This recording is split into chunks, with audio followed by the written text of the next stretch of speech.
What's up, friends? Welcome back to my YouTube channel. If you don't already know me, hi, my name is Stephanie Rennie and I am a 6-year United States Army veteran. In last week's video, we talked all about week 1, specifically day 0, shark attacks, all that good stuff. And today I was planning on talking to you guys about the rest of red phase, but I came across an interview with Evy Poumpouras. Sorry if I'm saying that wrong. I will link it in the comment section down below. She explains the reasoning behind certain government jobs breaking down those psychological barriers to build you back up. It was so relevant to what I talked about in my last video and what's happening now in the Army with them talking about getting rid of the shark attack that I thought I would share that with you today. So in this video, I'm going to be talking to you about the effectiveness of shark attack, why we have it, what this psychological breakdown is, why it's in place, and then about the first 100 yards, which is the new program that they have replaced the shark attack with, and what I think about that. Before we start, I do have a goal of hitting 100 subscribers by the end of the year. So if you could do me a favor, scroll down, see if you are subscribed, and if you're not, go ahead and hit the subscribe button. I would really appreciate it. It's free to you and it really helps me out. Thank you guys so much to the ones that are already subscribed. I really appreciate it, but let's get started.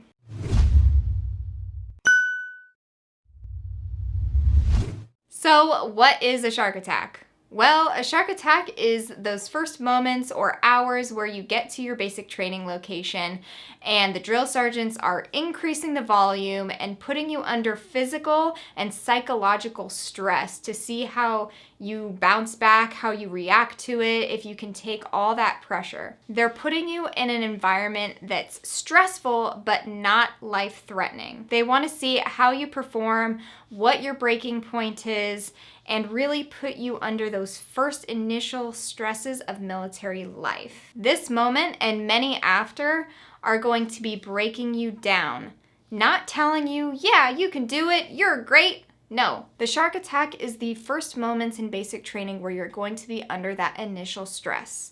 Over 10 weeks, there's going to be more, like the gas chamber, or crawling under live fire, or treating mass casualties. So why is a shark attack, some random person that you don't know yelling in your face, the most standout part of basic training? It's because the Army and other government organizations using what's called the hormetic effect. Stress is the disruption of homeostasis, or the state of your body's equilibrium. In other words, stress throws you off balance. You're designed to handle minor or occasional stress. In fact, your body thrives on occasional stress and minor toxin exposure and responds by ramping up growth repair to bring you back to balance. That's called hormesis, or the what doesn't kill you makes you stronger type of stress. Your body's positive response to stress. A great example of this is exercise. Your body rips apart, the muscles rip apart because when you exercise, they're tearing those fibers and then they build back together stronger. Training your brain to respond to stress strengthens your stress response. Because the stressor itself doesn't have any meaning before your brain processes it, you can train your brain to react to stress differently. And the more exposure you have, the more times that you're exposed to those stressors, the more resilient you'll become. Every time you endure adversity, your brain is processing it more quickly so that you become more resilient to those factors of stress. You build this idea in your mind that you already have the tools to handle that stress so that when it happens again, your body automatically reacts. Your brain automatically knows exactly what to do. You're building these pathways in your mind to overcome stress. Similar to how I don't think about moving my hands, I'm just doing it for this effect. Your brain does something similar when it sees a stress coming at it and it becomes quicker and more resilient to the point where you don't even realize it's happening. So the military opens up this training within the first hour by exposing you to such a big shock of stress. It's physically exhausting, mentally exhausting. You're having to listen to instructions and react to that. It's causing you to think your way through the problem without giving up. So you build this strong foundation. And then in a few days or a week or so, you'll face another big stress. But it's less memorable, less noticeable as a stress. Yes, it is still stressful. It's introducing that next minor tear in your muscles so that you can build stronger. So maybe you go to Victory Tower where you have to rappel off this giant tower and you're scared of heights. That's just one more thing that you'll overcome if you complete it. I want you to hear what Evy had to say that really resonated with me and is completely applicable to basic training and military life in general. Take a look. Just you entering the Secret Service, what you had to do with your mind has been incredible, and that you said that you had to build mental armor in order to be part of it, and that the Secret Service have to basically break you down in order to build you back up. Talk to me about that and what it takes to build mental armor. Well, usually when you go through these types of academies, one of the things they do is they break you down. They're not there to tell you, keep going, good job. Like, you will not hear any of that stuff.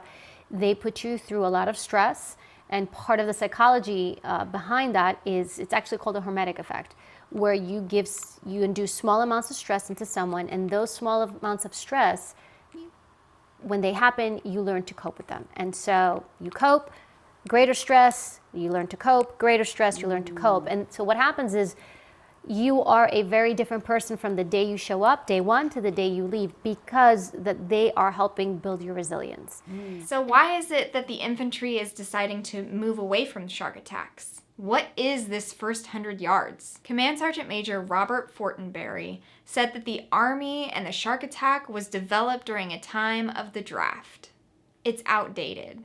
They don't need it anymore. He said it was created during a time where the cornerstone of the training and technique of the shark attack was to create dominance, fear, intimidation tactics to weed out the weak of heart. And yes, it does weed out the weak of heart.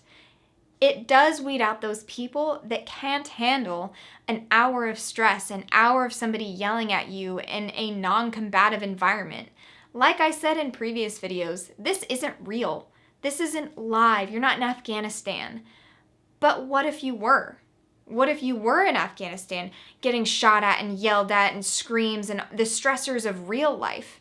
If you can't handle going through a few hours of being screamed at by a drill sergeant, then no, I don't want to serve with you overseas. He said the aim was to establish psychological dominance as well, to basically tell you that you're part of the Army, and now the Army's your boss. Partly true, yes. The Army is your boss. You signed a contract. You are legally held responsible to uphold your end of the contract. There are clauses in which you can get out and you can decide to quit, but ultimately the Army is your boss and you have to do what they tell you. The psychological part, I kind of disagree with.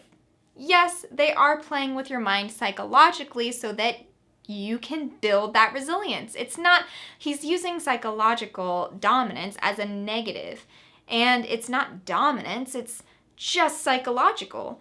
It's training you and your brain and your body to be resilient to stress. Exactly what I said before. He said it created a chaotic environment centered around applying physical exertion under stress.